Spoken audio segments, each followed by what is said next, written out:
First of all, I wanted to welcome everyone to our speaker webinar for the Las Vegas Summit, and thank you for attending this today. I'm Becky Binder, Senior Director of Content Development with Cornet Global, and later on you'll be joined by Jeff Hurt, who is the EVP of Education and Engagement for Velvet Chainsaw Consulting. I wanted to take this time to express our gratitude for you for speaking at the summit. Your role is critical to the success of the summit, and we really couldn't hold the summits without you. So thank you again for sharing your energy and time and your passion for professional growth, and for your role in making the summit the great success that it will be. You're welcome. Thank you. So we're well on the road to Las Vegas at this point. We're about 2 months out from the event, and I wanted to take this time today to share with you what's new about the summit to help you have a better understanding of what to expect, and most importantly, to devote time for Jeff, who will be sharing lots of insights on learning and how you can be an even more effective presenter. But before I transition to Jeff, let's cover more information about the summit. Just some quick facts. This year's summit is 2.5 days of education and content. In the past, it was 2 days. There are lots of learning opportunities, as you can see, and those learning opportunities are due to all of you on the phone, so thank you. And look at the number of speakers over 2.5 days. That's a tremendous group, and we're proud to be on this journey with you and look forward to seeing you in Las Vegas.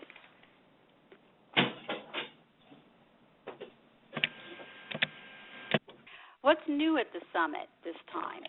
Well, we're doing deep dives. Those are longer 2-hour sessions. That image of the shark is one of the deep dive sessions on big data, and I wanted to share Alan McGinty's image of that shark coming to you. Sessions, we've been recognizing the global innovators at the summit for probably 10 years, but this is the first time we're taking this a step further with featuring them, the finalist groups, in 3 different sessions throughout the summit.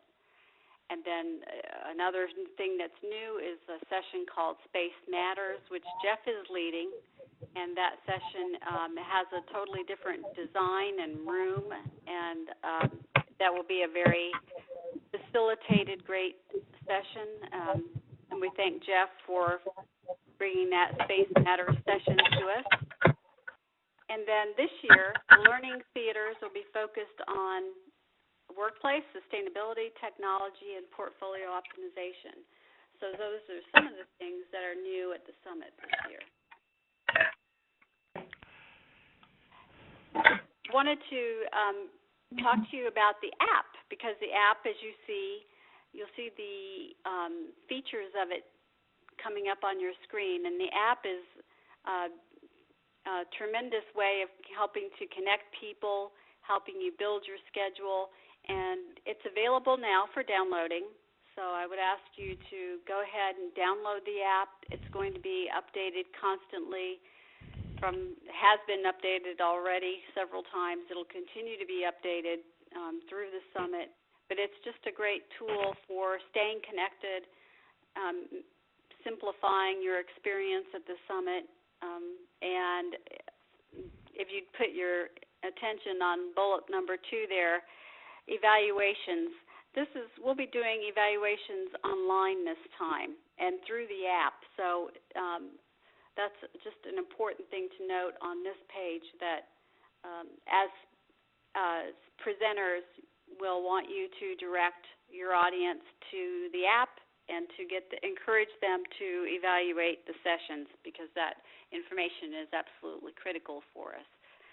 So you can go ahead and download the app now. It's ready.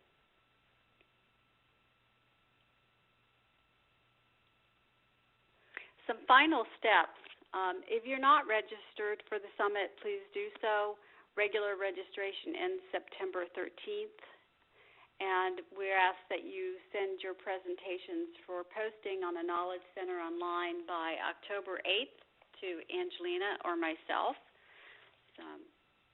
And a word now about evaluations again. As I said before, the evaluations will be on the app, so we ask that you end your session early. Focus the attendees on that time. Give them that time to evaluate the session. Demonstrate for them by pulling out your cell phone or your tablet and helping them get directed to the evaluation on there. And prizes will be awarded. We're incentivizing and hopefully getting in more evaluations for the summit this way. So we're pleased to be going green and need your help with the evaluations. In the PowerPoint template that's been designed for the summit, the final slide is a reminder to evaluate the session. So please, again, direct your audience and encourage them to evaluate the sessions.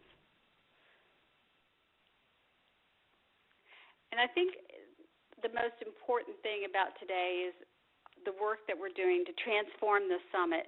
During the last 18 months, we've been working to transform the summit by thinking about it holistically from the attendee perspective, incorporating best practices.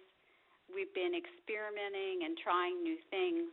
And really the underpinning of this transformation is acting upon what we know to intentionally help the attendees learn more and be better able to apply what they've learned when they get back to the job.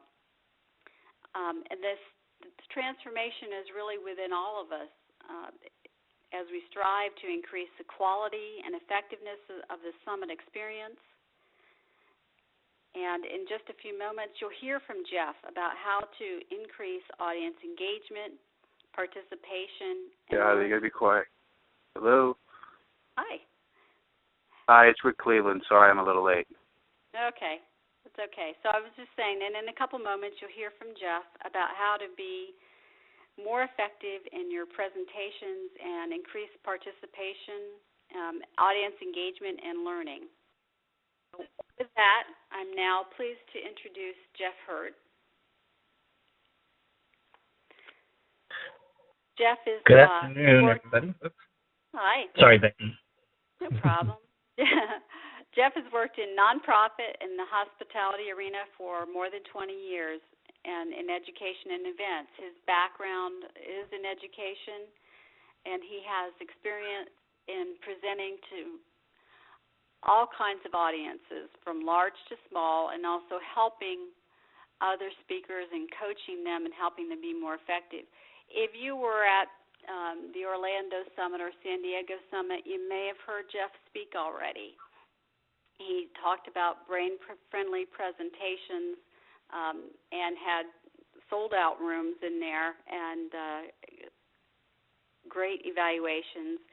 And Jeff's been very helpful in helping us rethink the summit and help share that word and mentor these attributes of how you can really engage the audience and drive towards that outcome of changing the summit so that it's more participative experience for the attendees, and so that really, bottom line, they derive a lot of value, long-lasting, that they've learned from the summit, that they're able to take some ideas away, apply them, share them within their organization, because I think that's really what the experience is all about. So at this point, I will go ahead and, Jeff, I'll assign you as the presenter. Thanks, Becky. Good morning, good afternoon, good evening, wherever you are in the world right now. And I think the key word for this presentation is transformation. Becky really highlighted that. And it's something that I would pose to you is something that as a presenter or a panelist or a moderator, is you actually have that ability to provide an experience that can transform people's lives and cause change. It may sound really big or far out there, but I believe that you can create stellar presentations that are transformational in nature. If you see me present before, you're going to have just a little bit of information that's repeating this presentation. The rest of it's new. And it was really to help continue to further the growth of people who have heard them before, but also provide additional information. So you should be seeing my screen now that says Creating Stellar Presentations. And I start all presentations the same way. I want to do a presenter attendee agreement, and part of that first one is thank you very much for being here at this time. There could be many other things you could be doing. Some of you may be multitasking anyway, and that's perfectly all right with me. You have that right. And my job is to be more engaging than any distraction that you have. So I want to thank you for your time, and thank you also for presenting at CoreNet in Vegas. In this presenter attendee agreement, I believe in the law of the click. If this presentation starts going in a direction that doesn't meet your needs, you have the right, you have the invitation to click on out of it and do something else. And in this presenter attendee agreement, of course, we're going to seek first to understand. And Angelina, I'm getting some feedback here, so can we make sure everybody is muted? And I will continue on. So in this presenter attendee agreement, we're going to ask that you seek first to understand, and I'm going to declare that it is a safe space to agree, disagree, ponder, and question. There's a little bit about me. You can look at some of that text on the screen there. And I think the most important things is that I've worked in the nonprofit sector for the majority of my life, and my background is education. My post-baccalaureate work is in the study of andragogy, which is in the study of how adults learn. And I've typically been director of education and events.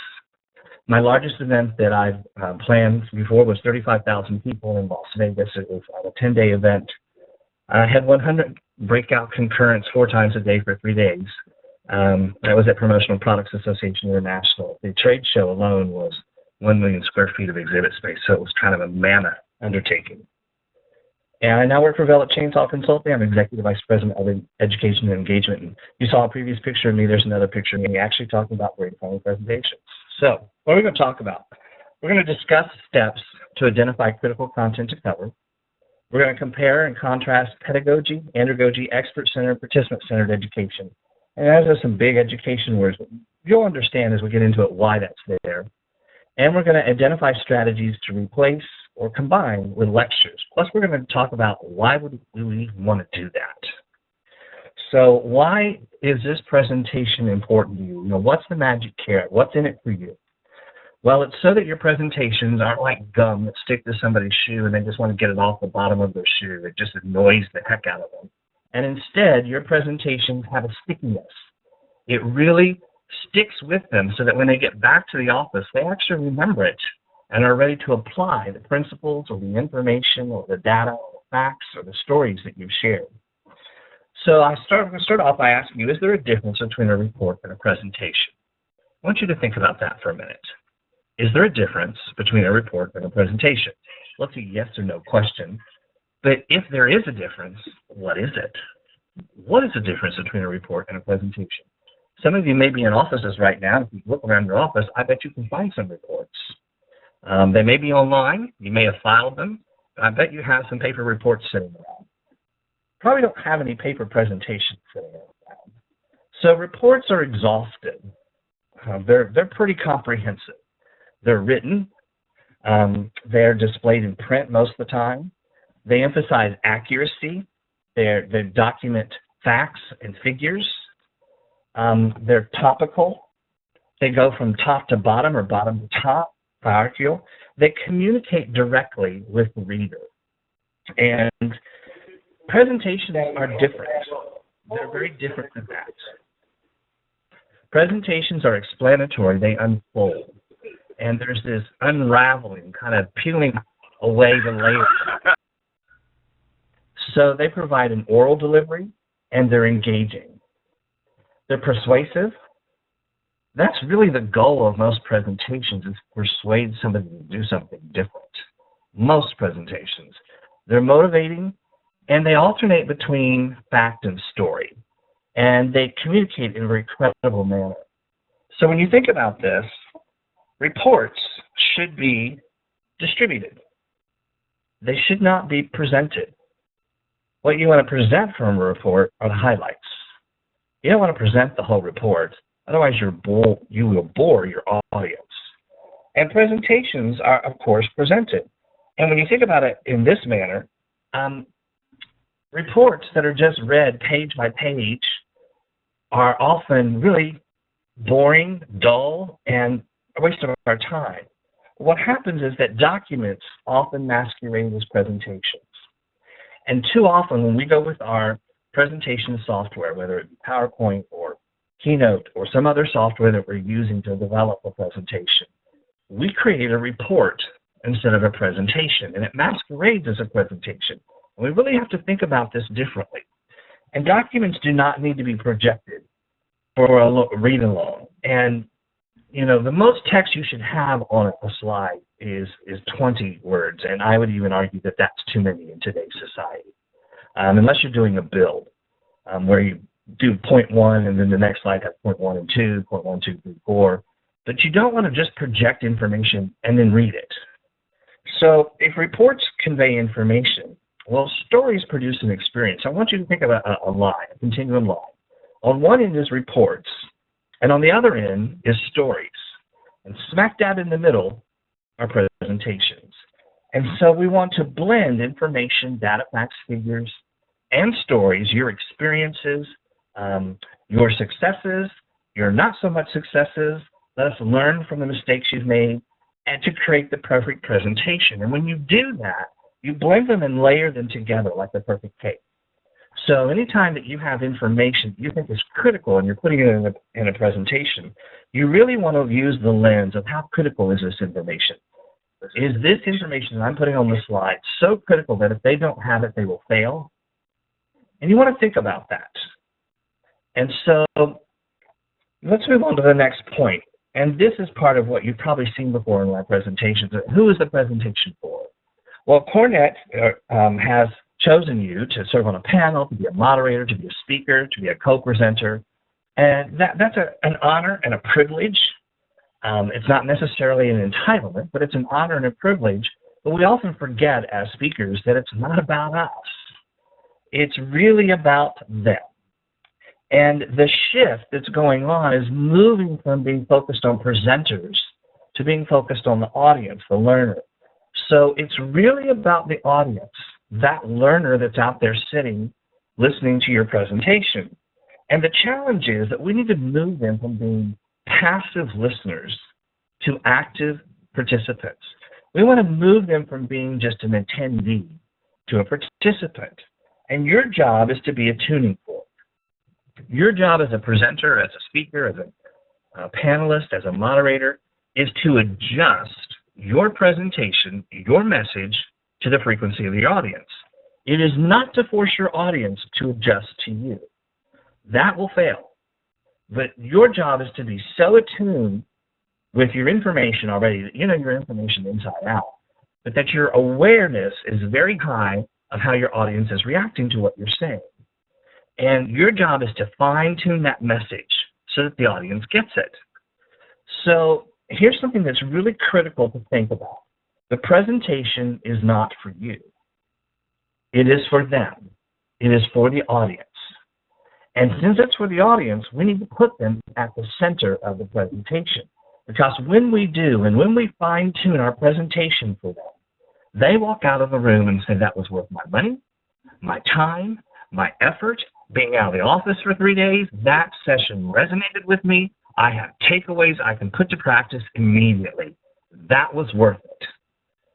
And we really need to think about it not from this angle. Don't be the used car salesman here in America.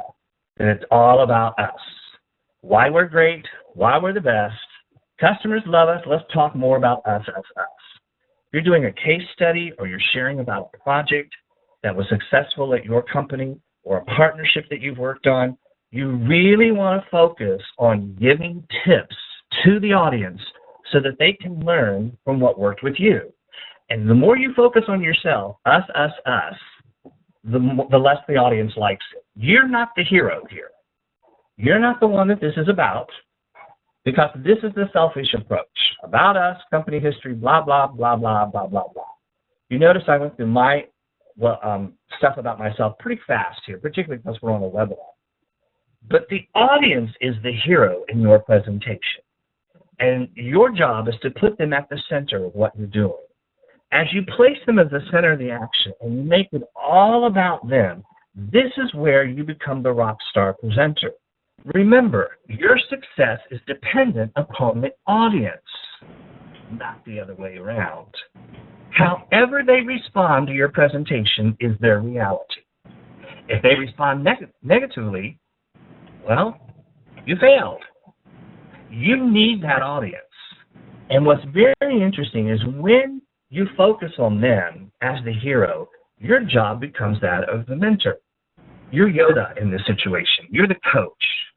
And as you help them understand the principles, the information, the stories that you have to share, they will begin to make meaning of that information and do the heavy lifting for you so that you can reach your learning outcomes. So that's the real critical piece that you need to think about.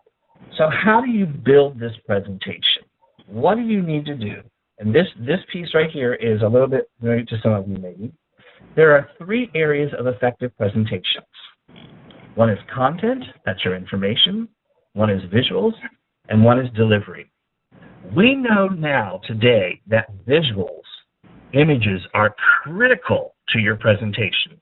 If you're doing a presentation and there are no visuals being used in your presentation, if you are a PowerPointless presentation, your job is to help create images in people's minds. Because we know today from the research of people like Dr. John Medina, who's at the Seattle University, a neuroscientist, that our brains are image-driven. We are all visual learners. So if you're doing a PowerPointless presentation, your job is to create stories, metaphors, allegories, things that will put images in people's minds. When you dream at night, you don't dream in words, you dream in images. The reason books are so successful and print is so successful is because when each of us reads it, we have a different interpretation of those words for images. So you really want to think long and hard about the visuals that you're using. Most people, when they begin to prepare a presentation, particularly panelists or co-presenters, they get together and they talk about everything and they start doing the kitchen sink method. They take all the information they can find about their subject, everything.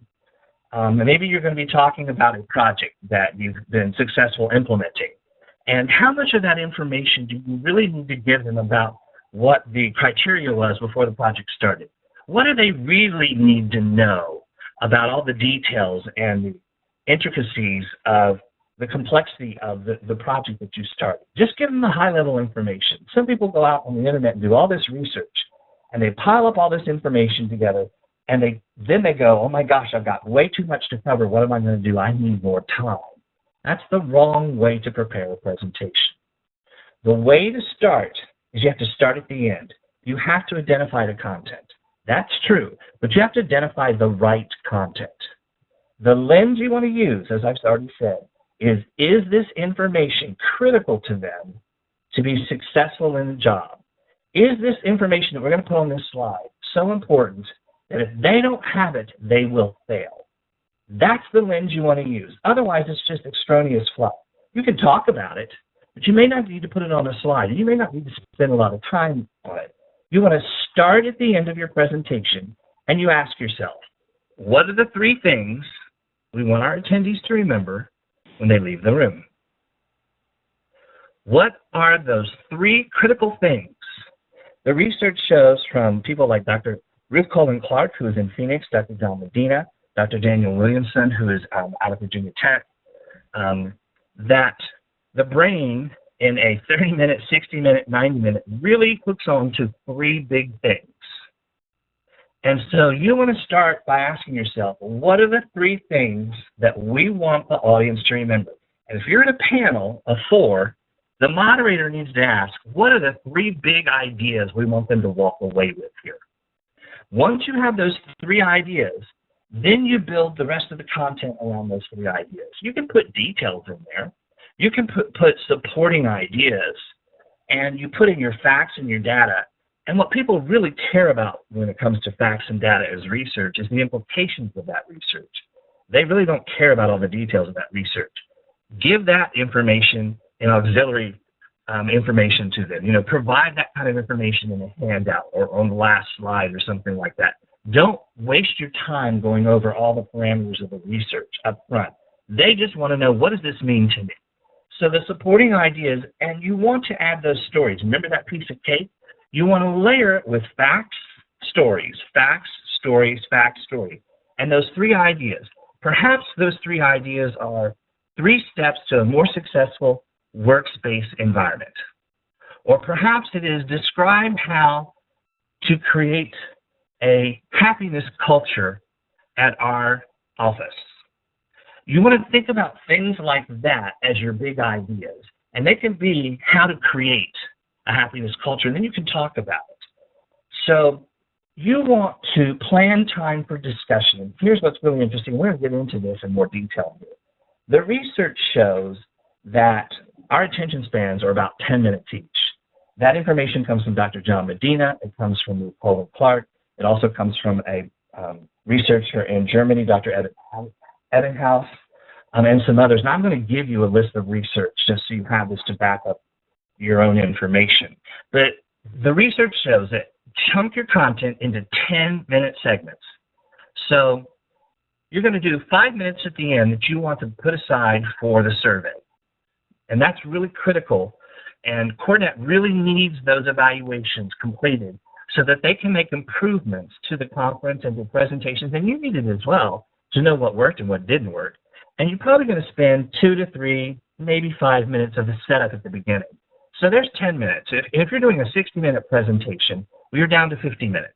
So you want to think about chunking that presentation into 10-minute segments. And the research shows that the more you can get your audience participating, and I'm not talking about you lobbing a question and one person from the audience answers. What I'm talking about is you lobbing a question to the audience, and you say to them, turn to the neighbor on your right or your left, introduce yourself, tell them what company you're from, share one thing about yourself, give them 30 seconds to do that, and then say, talk about X, and let them each talk about it individually. Give them a minute, 2 minutes. You need to give them some breaks in your presentation in order for them to retain the information. I suggest that you plan time for discussion every 10 to 15 minutes. And it can only be 2 minutes long. It doesn't have to be really, really long. So then you start thinking about your presentation from that angle. And if it's just 2 minutes, you can embrace the fact of maybe we stop a couple more places and let them talk about this and how to apply it. Here's what's really interesting. The research shows it's not knowledge and information that causes them to learn. It's the practice and the discussion of the application of the information that causes them to learn. So at any time, you can be asking questions. You can be typing them in over there on the chat box on the right-hand side. And Angelina and Becky will also watch those for me and let me know if there's anything that pops up there. At any time, you can pop those questions over there and I'll address them. So here's a question for you. Why is the majority of association education, and we can even say, why is the majority of institutionalized education, both face-to-face and F2F is face-to-face, and online, didactic and expert-centered? Well, didactic means a talking head. It means a lecture. It means somebody standing at the stage behind the podium, lecturing to an audience. And why is it expert-centered? I'm going to give you just 15 seconds to think about that. Why is the majority of education in the world, face-to-face and online, lectures and expert-centered? Where in the world did that come from? So here's what we know. It's what we were all taught. And it's very difficult if you spent 12 years in high school, 4 years in college, 16 years total, when the majority of our education experience is that way. We model what we learned. What's unfortunate is we know that if we were going to design education schools today for ultimate learning, we would not use the didactic method. But the education model is also built upon the Industrial Revolution model, meaning people would just walk into a room, people were treated like a widget. A teacher would stand in the front of the room, spout information as if it could be absorbed or through osmosis or poured into our brains, and then we were all to produce the same results. They were preparing us to stand in a factory line, producing the same widgets.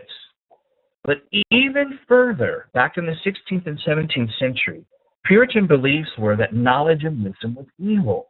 The more children knew, the more trouble they would get into.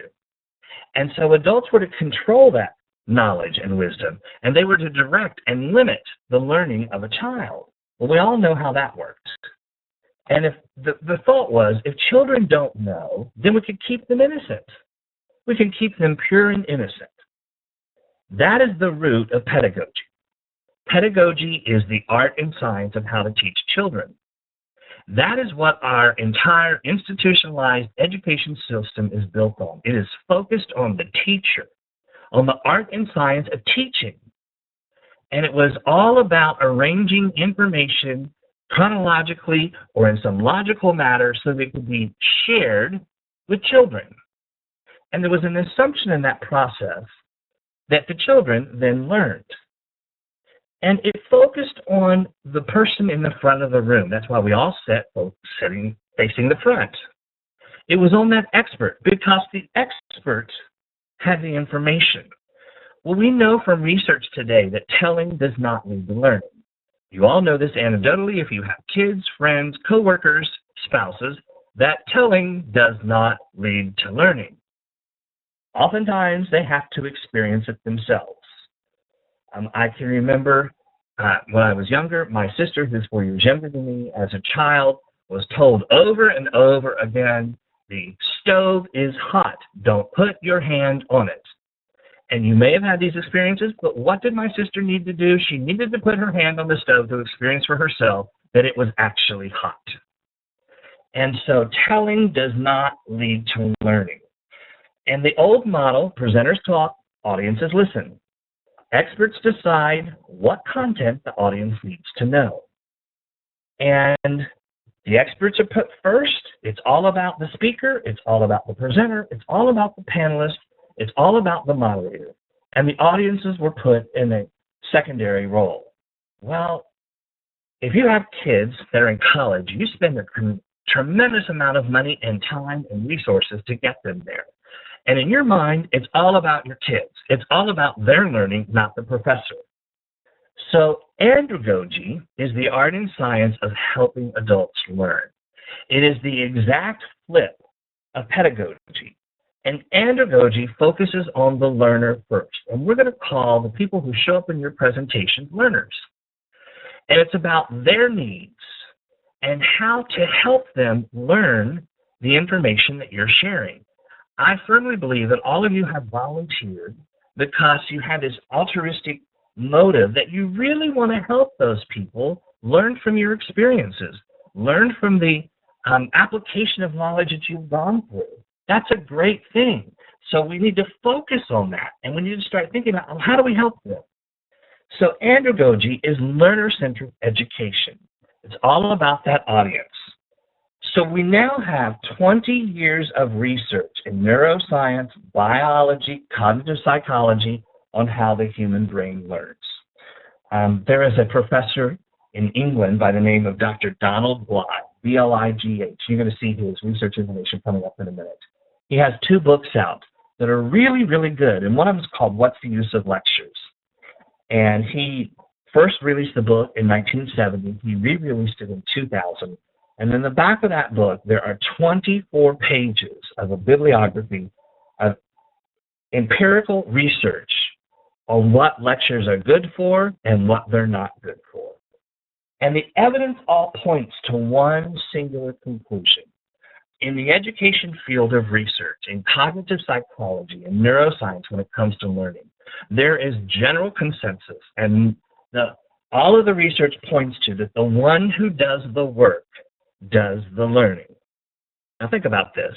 When we say the word work, first off, when you think it is work, That's why if you're in strategic planning sessions for any amount of time, by the time you're out of that strategic planning session, you are exhausted because your body has used up its resources to think. So you as the speaker, you as the panelist, you as the moderator are doing the work.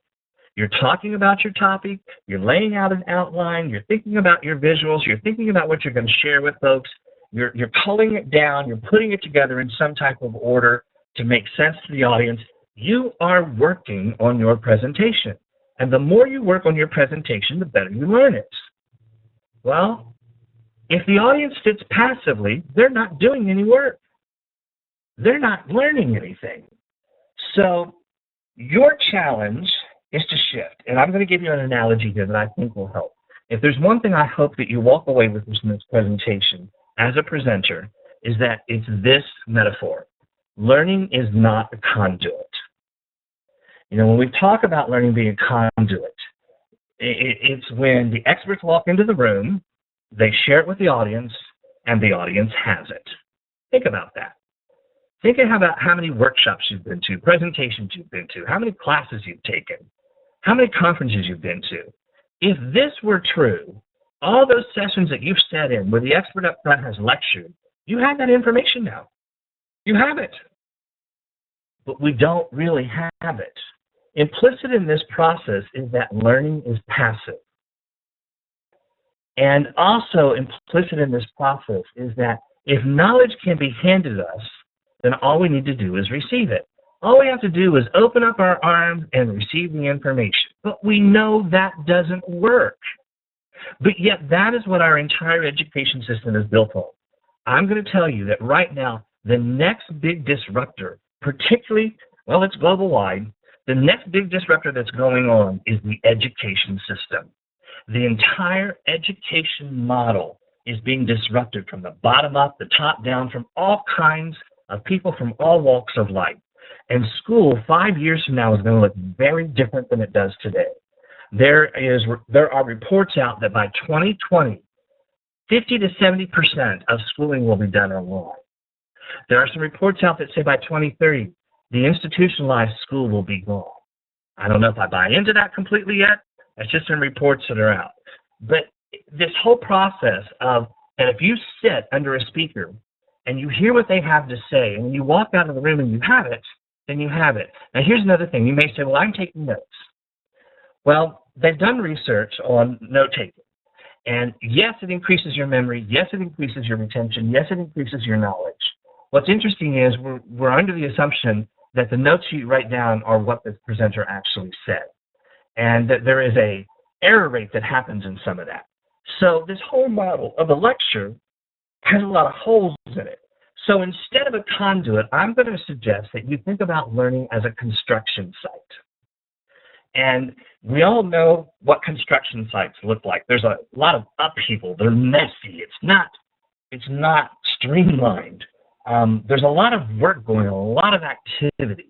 And when you think of it like a construction site, it means that your learners, and it means that the people paying attention have to actively construct their own meaning. If your audience is not given the time to make meaning of the information you're sharing, they will not learn. The research is loud and clear that meaning making is the most critical thing that has to happen. And in other words, you cannot give your attention to thinking and give your attention to listening at the same time. It's one or the other. You either give your attention to listening, and you may be writing notes. Think about this. You've all been in a session before where you're writing notes of what the presenter, the expert's sharing, you're writing them down, and suddenly one of them goes, you get the light bulb moment, you get that aha moment, and you start writing down how to apply that information, and you're into what you're doing, and you look up and you look to the neighbor and say, what did I miss? What did the speaker say? You cannot give your attention to listening and give your attention to thinking at the same time. So learning is more like a construction site, and we have to let our attendees test that information. They have to work with it. They have to question it. They have to practice it, even if it's just practicing it mentally in their mind. Practice how they might go about applying it. Practice how they might remove barriers that keep them from doing it. Or practice the opportunities are there, how they're going to apply it. That's where learning occurs. So your education, your presentation should be like a construction site. where the raw materials of information are transformed, there's that word, and tested as the audience builds their own understanding. This is the critical piece. Learning is not a conduit. Learning is a construction site. So if you're doing your presentation and you're thinking about it like this, and you're thinking about, well, how can we give them the opportunity to construct meaning of what we're sharing, it means you need to stop and pause. So what I'd like for you to do for a minute is think of your brain. Your brain receives information from 5 senses. We now know from the research from professors all the way back in the 1960s, like Marion Diamond, that certain senses trump other senses. And so information comes into your brain, like in a blender, goes into a blender, and you hit the word blend, and it goes splat, and it goes to all different areas of your brain. There's not a black box in your brain where all of the information goes and it's automatically recorded. It doesn't happen that way. Sometimes we miss pieces of information, and the brain makes it up. Sometimes it's right, sometimes it's wrong. But it just goes splat to all different parts of the brain. And we know, for instance, that you don't see with your eyes, you see with your brain. And that there are large parts of your brain that are used to process the images that you see. And we also know that even those who are blind and visually handicapped, when they're reading Braille, they see with the brain and those image processors in the brain. That's what lights up in the MRI scans. So they're still seeing with the brain. And the challenge is retrieving all that information from the different parts of the brain. So here's the thing. You can't pour information into your listener's brain. It just can't happen. And the brains are not recording devices. So you have to ask yourself, do you want the audience to hear your presentation, or do you want them to learn it? If you just want them to hear the information that you have to share, and your goal is not for them to apply anything that you're talking about, keep doing what you've always done. Forget about the rest of this presentation. Just ignore it.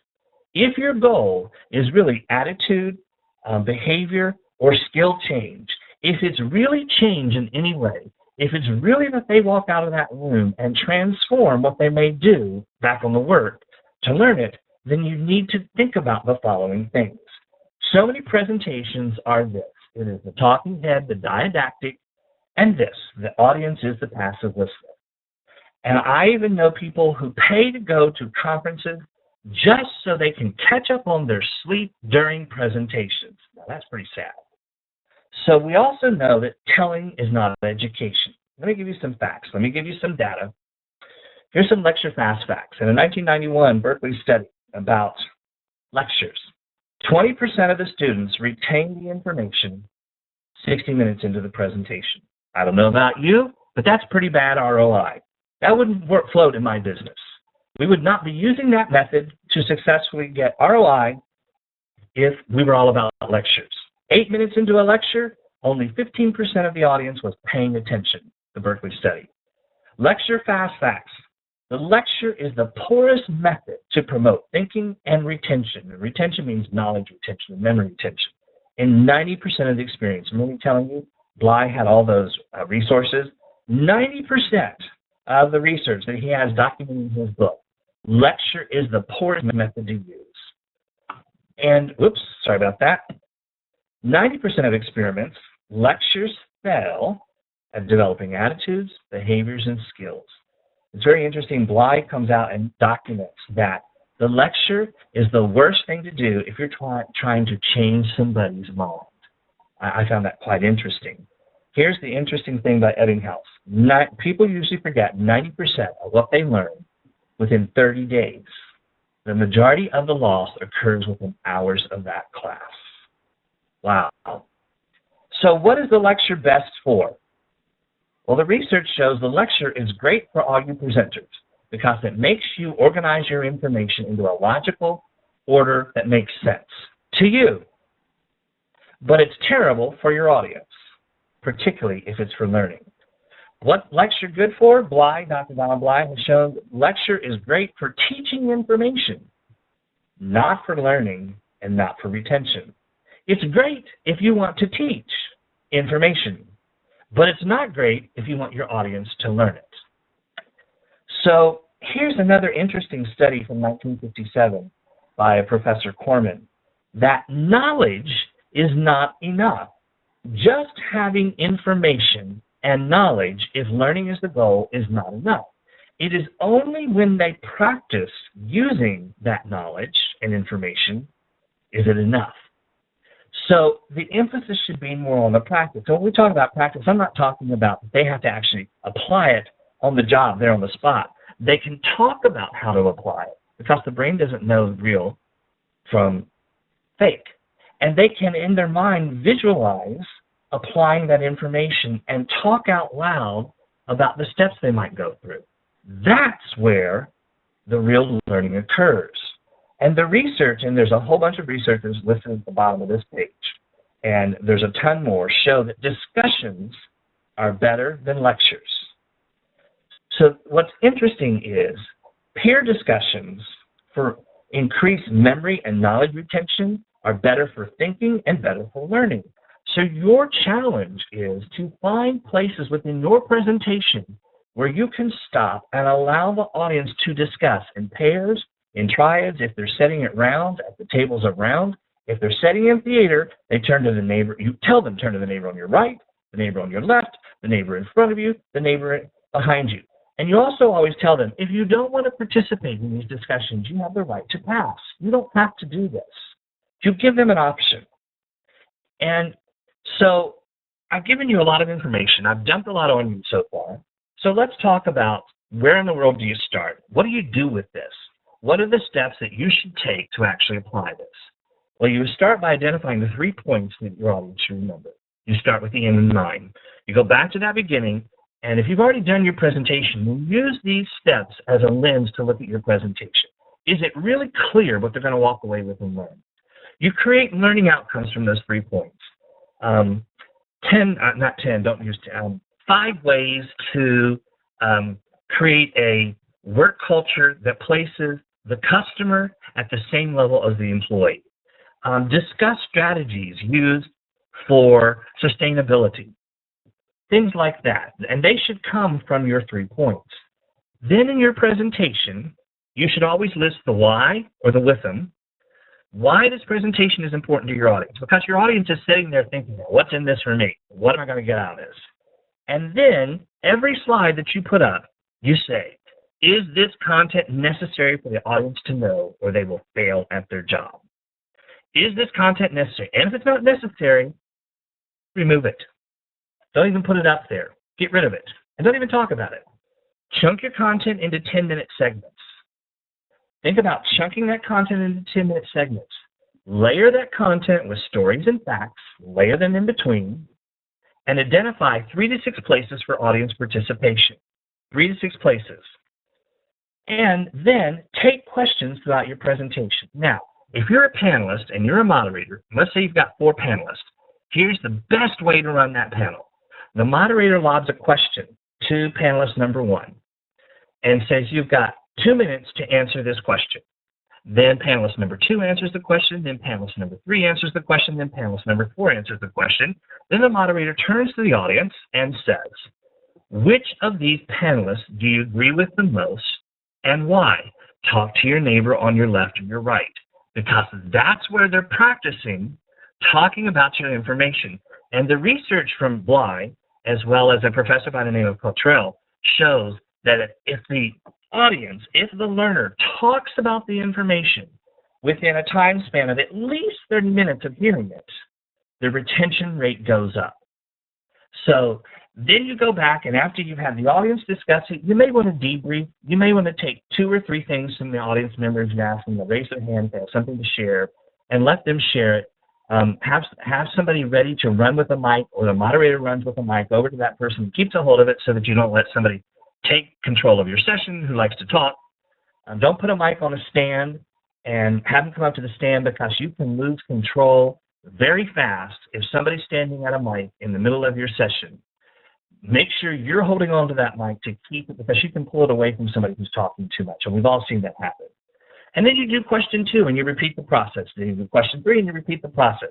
That will be much more meaningful to your audience because they'll get takeaways from that. So combining lecture with audience interaction. So let me give you some practical strategies. Let me give you just a few. There are tons, and I whittled this down to just a few to give you some ideas of what you can do to combine with your lecture. So one is the pair share. We've talked about that consistently throughout this. Turn to the neighbor on your right or your left, and you can even do this if they're sitting in rounds, because the research shows the more a person is able to talk, the better it is that they will retain the information. When you're sitting at a table of 12 or a table of 10, one person talks while 9 people listen. So even at a table of 10 or 12, you might say, turn to one person. This is going to be your partner throughout this presentation. Share with them the following. A second thing to do is called mental aerobics.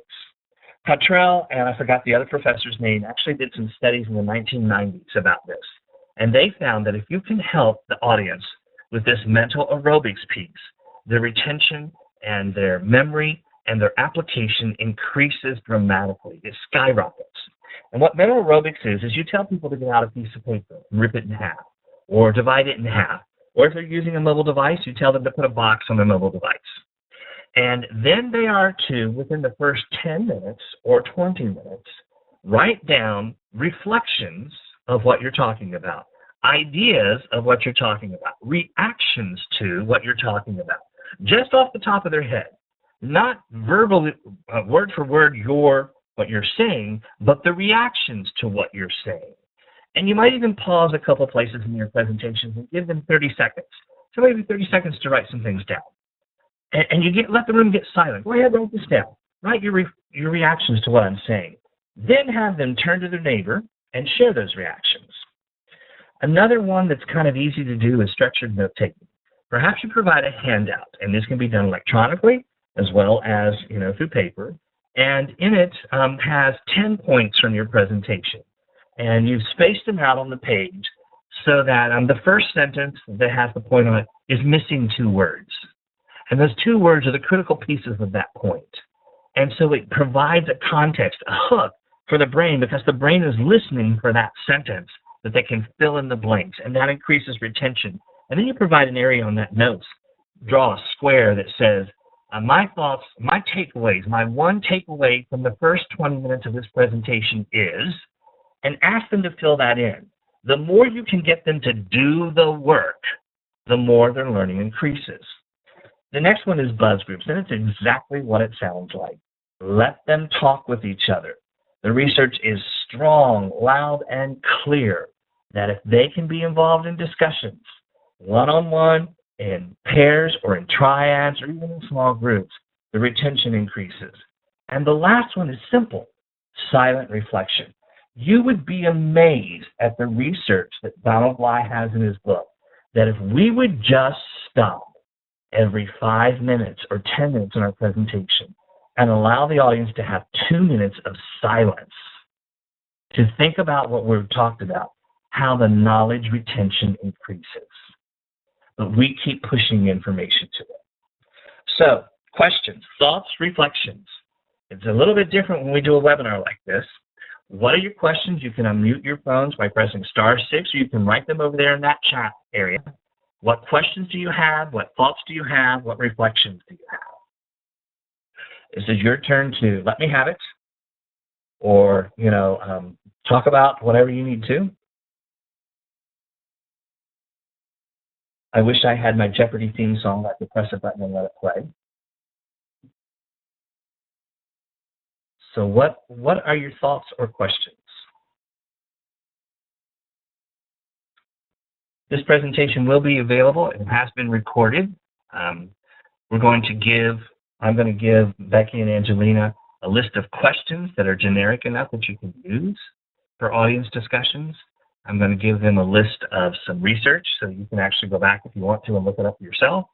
I'm going to give them a couple of blog posts that talk more about lectures and tips and things that you can do, that you can read.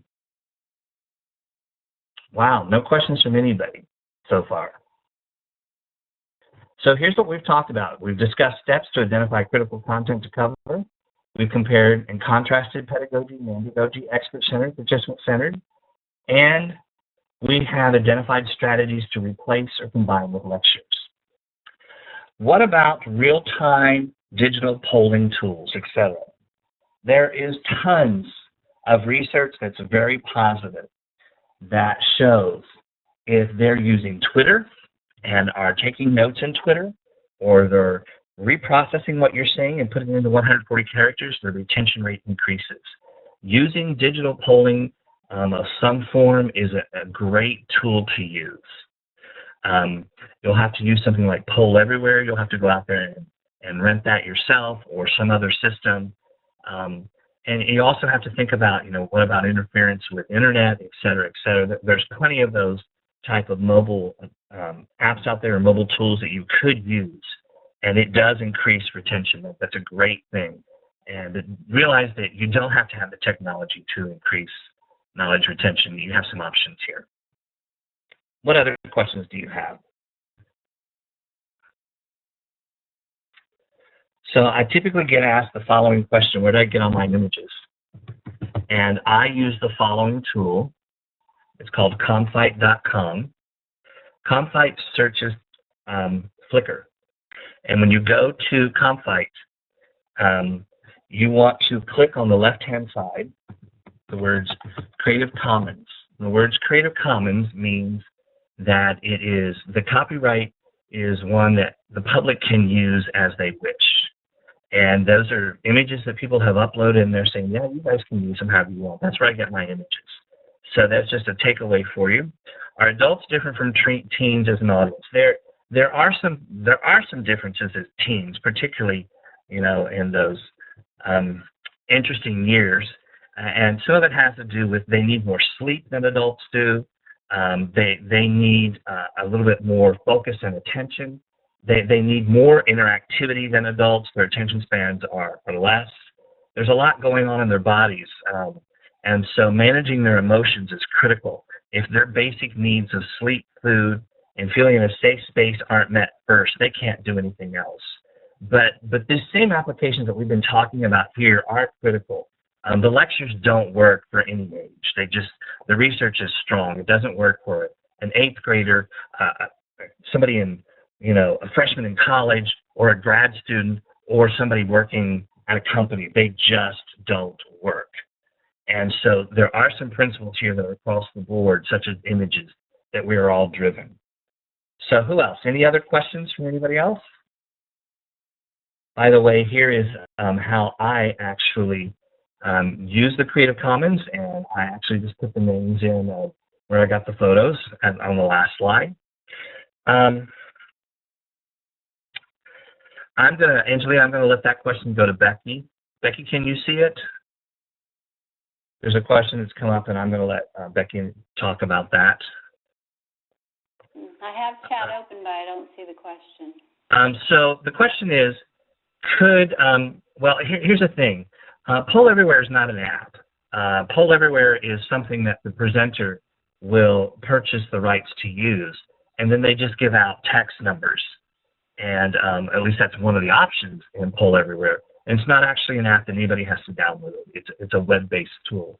But it can be used from texting in to actually going to the website and doing it. So that's a little different. But the question was, is there one polling tool that we should be using so they don't have to download multiple apps? With Poll Everywhere, you don't have to download multiple apps at all. It's just the presenter who has to sign in and use it. So there's a variety there. Any other questions from the audience? We've got about 2 minutes here. I'm not seeing them. We've got 2 minutes here. Becky, Angelina, I'm going to turn it back over to you and let you guys talk from here. Okay. Thank you very much. Thank you very much for participating, everyone. And Jeff, that was a terrific presentation. That was just full of great content and thought-provoking as always. So it was just terrific, and we really appreciate the sharing and your passion for this subject that you bring.